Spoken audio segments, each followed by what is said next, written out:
I only knew Greg briefly, from the summer that I took over the campsite and he retired. He seemed harmless enough, if a bit strange, living in that nasty little caravan.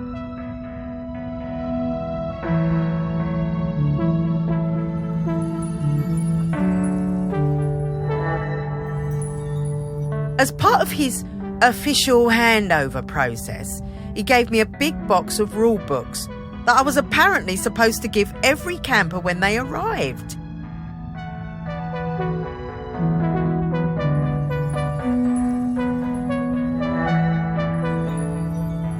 I couldn't believe them. The amount of inches apart each tent had to be, the angle of pitch, permitted colours of guy ropes.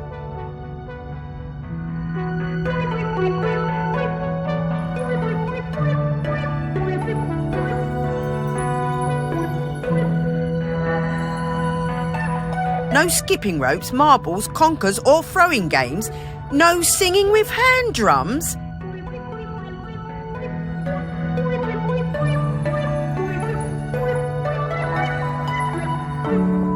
I built a huge fire on the beach, invited the whole site for a big party and burned the lot.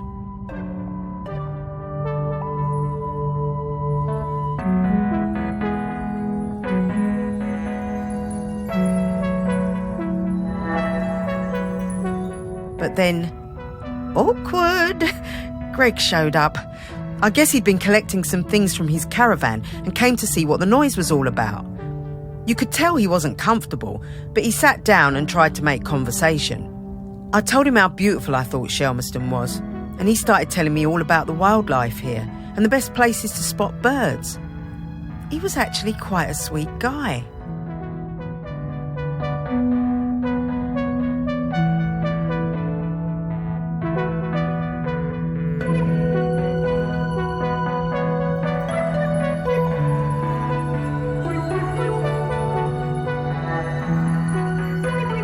He must have noticed what we were burning, but he never mentioned it. That was the last time I saw him. I always felt a bit guilty. I mean, I got him wrong. He wasn't that bad.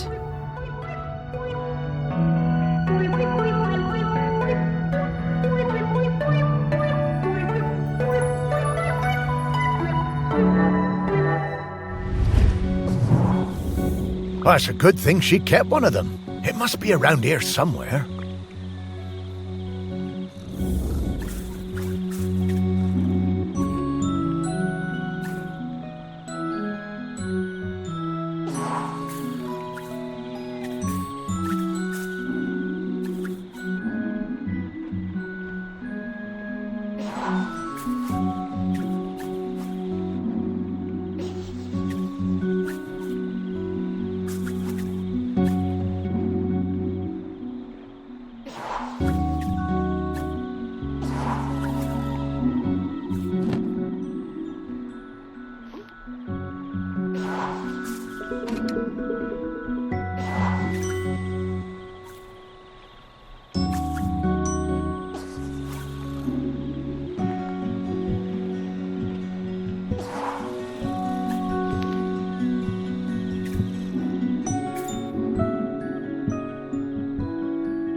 What's this about dogs having to be on leads the whole time?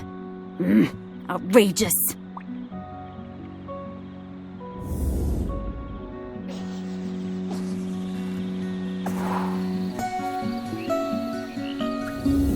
I'm getting the scent of Grenkins again, Morris.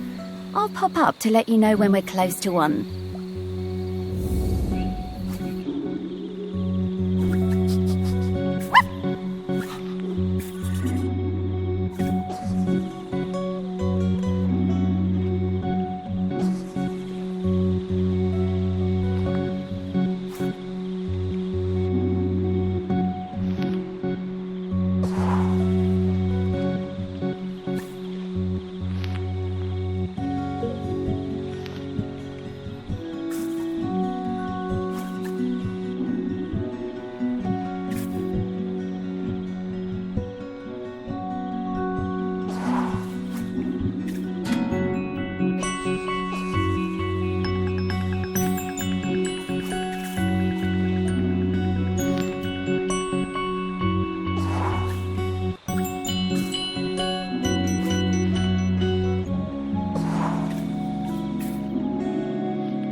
My whole life I've dreamed of seeing a Jempson's sea owl.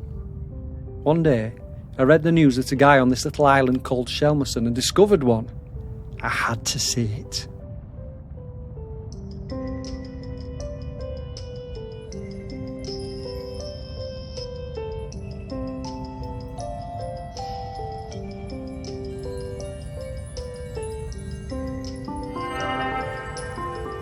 The only B&B on the island booked up really fast, so we decided to stay at the temporary campsite set up by the guy who discovered the sea owl, Greg Litherland. The atmosphere was amazing. There were twitchers from all over the world come to see it.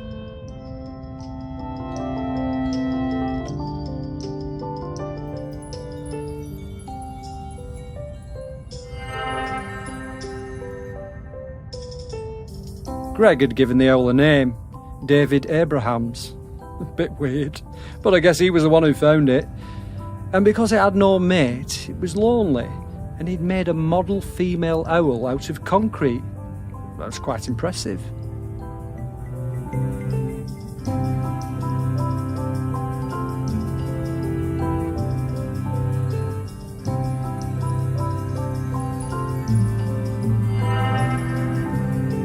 I got to know Greg a bit during my stay.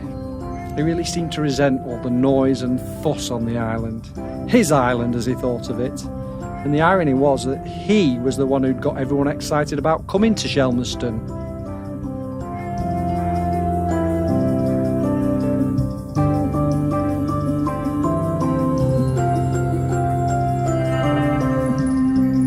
Greg told us he'd take us up in groups to the owl's nest site, but I snuck up early with my camera. It saw me and it flew off hooting and I didn't get a picture. I was gutted.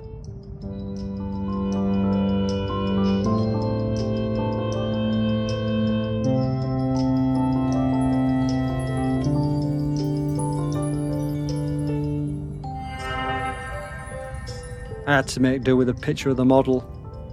It wasn't the same.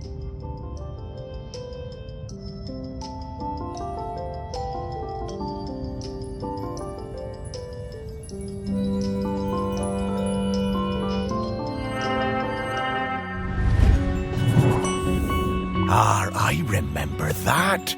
All those bird watchers suddenly arriving and nowhere for them to stay.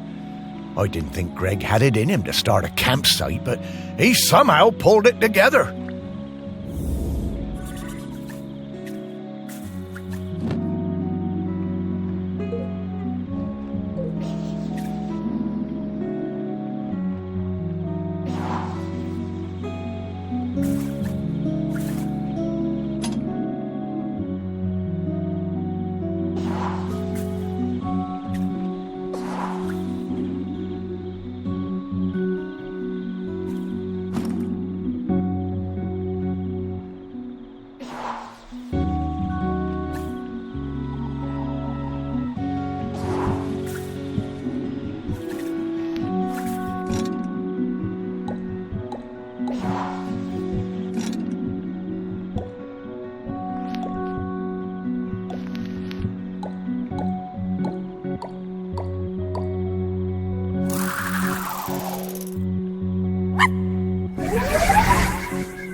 Oh, poor old David Abrahams.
I love camping. We've come to Shelmerston every summer with the kids for years. OK, our tent is a bit bright, but that means the kids can always see it.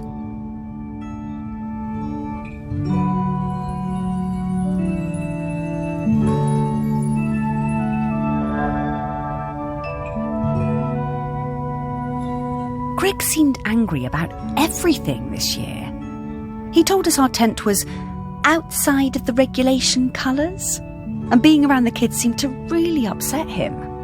But they were only being kids, just running around playing. Greg was blowing that bloody whistle every 5 minutes.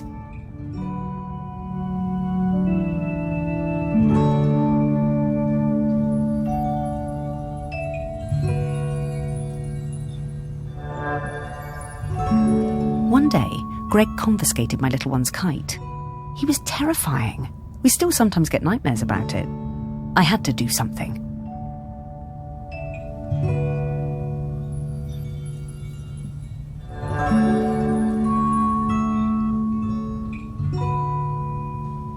When I saw Greg put the whistle down, I pinched it and took out the P. You know, the thing that makes the noise.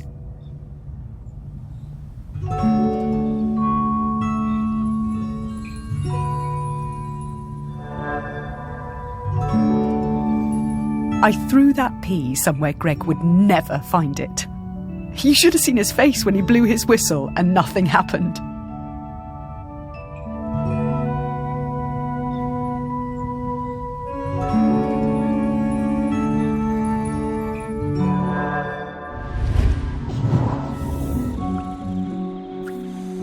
I always wondered how Greg managed.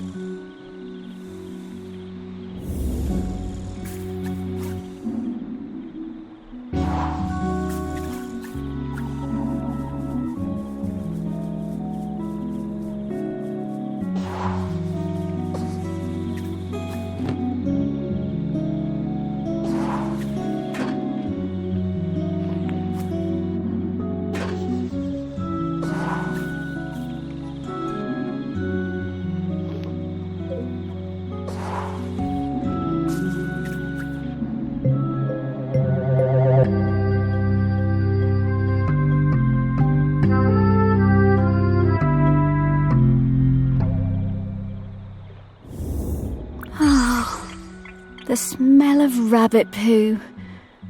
It doesn't excite me the way it used to when I was alive.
Miles and I came to Shelmerston for the Sheller Cup final. Miles was the world champion for ages. Greg, the campsite manager, was a huge Sheller fan. Always gave us the best pitch on the campsite.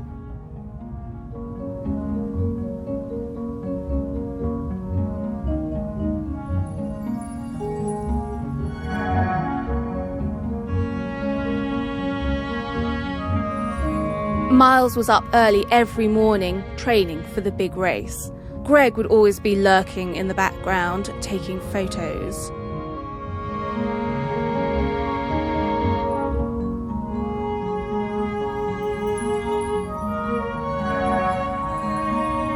It became rather annoying.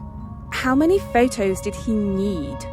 Oh God, and one time he turned up at our barbecue and wouldn't leave.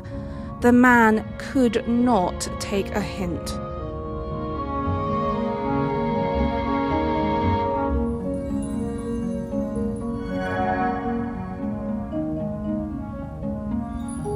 So, race day arrives and Greg is there with his camera, of course, getting in everyone's way. So Greg leans out into the track as the pack came past, Miles in the lead.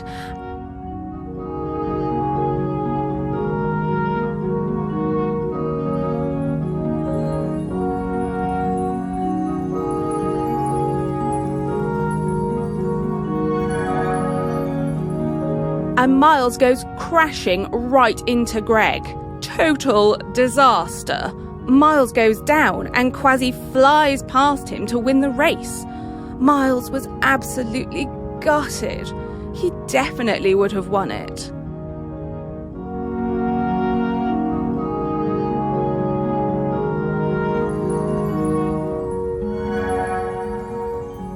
Later that night, all us Shellers were on our way back from the pub and we heard Greg outside his caravan, just sat by himself, crying. Miles, he was such a good sport, went over and spoke to him, invited him over to our camp for a drink.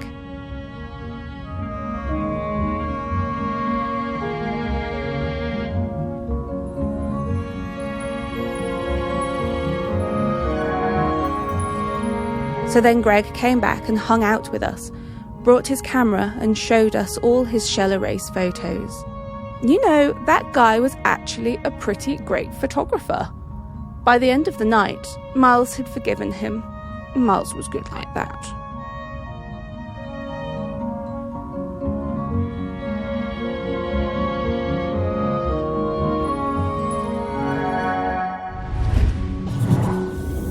Shellers!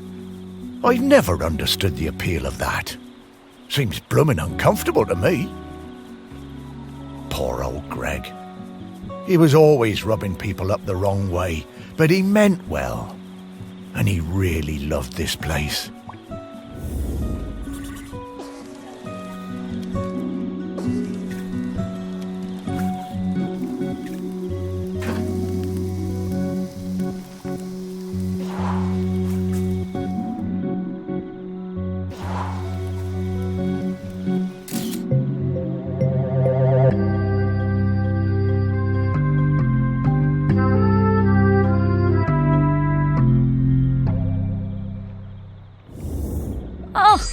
We could use this. I am a very photogenic dog, you know.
My best thing is throwing discs. I am really good. I like playing with Dan and Toddler. It's our favourite thing when we go camping on Shelmerston.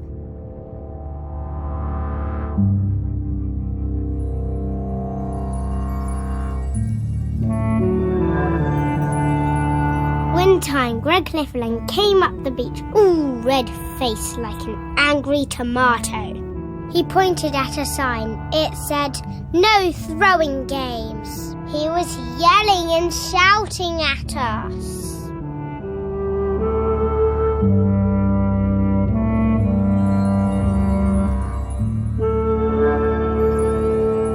He told me to give him my disc, but I wouldn't. I threw it high up into the air.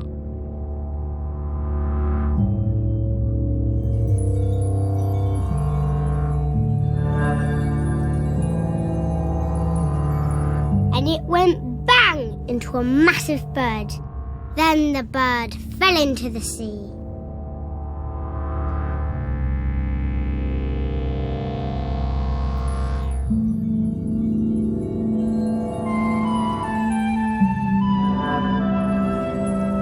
I felt so awful. I never meant to hurt the birds. The whole thing was terrible.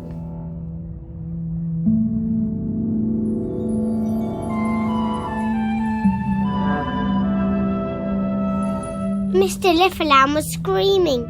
He waded into the sea, picked up that bird, and carried it back to the beach. He was crying and crying. "I'm sorry, Mr. Lifferland."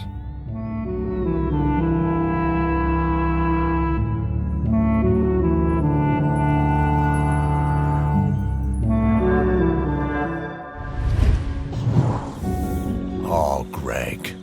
Poor guy. Oh, and that poor bird. I guess that explains why he was always so prickly.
Things.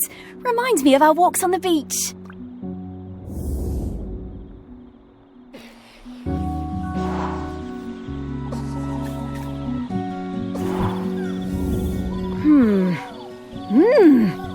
Woof!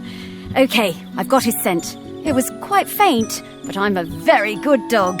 Let's go find him.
Hello. Morris, what are you doing here? Oh, hello there, pup. Hi, Greg. You can talk now. Rather prefer my animals when they don't talk. Yeah, Greg, we need to ask you, would you be interested in being the next island custodian? It's a very important job. Oh, no, absolutely not. This is your mess, and you can sort it out. My mess? Well, how do you mean? You dug her up. I warned you, and I warned you when we were still alive that those archaeological digs were a bad idea. And now we know exactly how bad. Well, now hold on, Greg. That's not how that works. Oh, isn't it, talking dog? 3,000 years, no eruptions. You dig Aggie up, and then suddenly her grip on the island is weakening. Well, some coincidence that sounds like.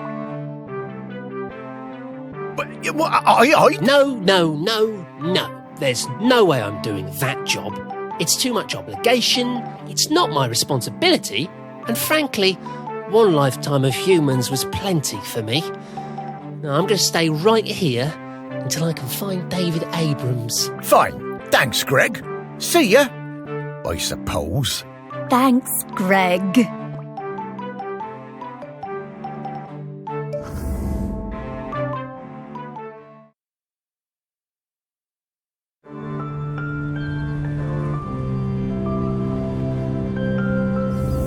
It's not looking good, is it, old girl? Don't worry, Morris. I hate it when you... He's waiting for David Abrams. I guess I'm like him in that way. The most important person in my life wasn't technically a person, more like an island. Yes, the island. This island. A whole island's worth of people and stories. Not like Greg at all. Everyone loves you. Really? Well, loved me, perhaps, past tense. No, they still do. And there's one more person who loves you we need to talk to. Our last prospect. I just know we're getting close now. Hey, Sparky, how do you know all this stuff? I mean, you're just my dog, aren't you? Well, nobody is just anything, Morris. I'm mostly the dog you raised, but I'm also kind of a messenger, a scout, part of something bigger. Aggie sent me to help guide you. Aggie sent you? No time to explain, Morris. We have to get to the last prospect. Well, however it came to be, I'm glad I get to spend more time with you, old friend.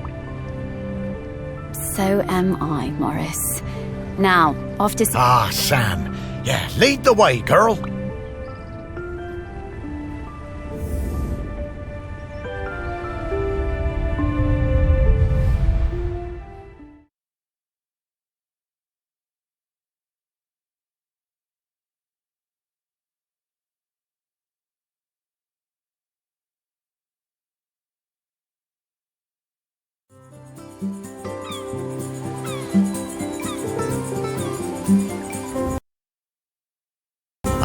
The harbour.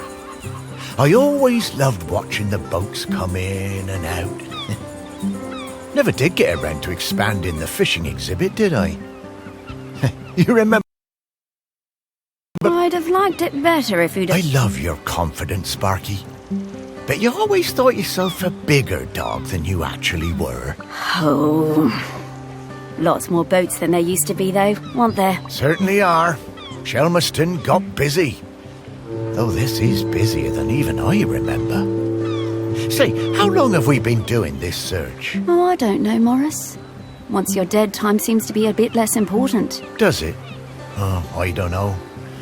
I suppose it seems a bit galling that time and everything else keeps moving even though I've stopped. Makes a man feel... unimportant. Oh, you're not unimportant, Morris. You're saving the island. And to do that, we better go find some people who remember Samfire. Yes, Sam surely understands the feeling of watching everything change. Fish folk live for, what, 200 years? That's no small amount of change. Not volcano change, though, Morris. And that's what we need to avoid. Off we go!